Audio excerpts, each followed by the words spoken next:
types, there are like multiple types. One is like unipolar depression, in which patient only suffer from depression. Like depression symptoms are like, low mood, persistent low mood. There won't be any interest to do their daily activities. For example, if someone is a big fan of Vadivelu or like, Brahmanandam in a cine industry, and if they see some of their jokes, they tend to laugh, like they tend to enjoy.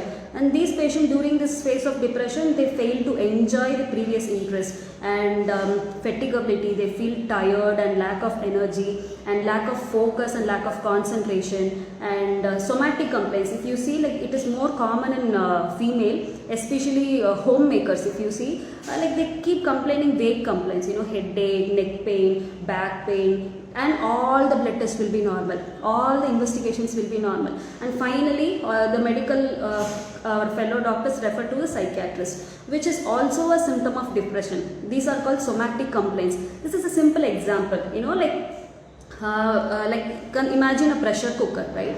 So what will happen if you load the pressure cooker which is beyond its capacity?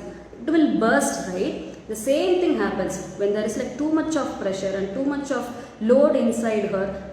She just bursts, like body symptoms. That is called somatic complaints. So it can be presented that like that as well. And atypical features, ulta. Like depression doesn't always have to lead to decreased sleep. It can be an increased sleep also. They may sleep more than 10 hours per day, and increased appetite also, not just decreased appetite, increased appetite also. If you see their phone, there will be lot of Swiggy, Zomato orders. They keep ordering, lot of sugar cravings will be there, and increase in weight gain. So these are atypical symptoms.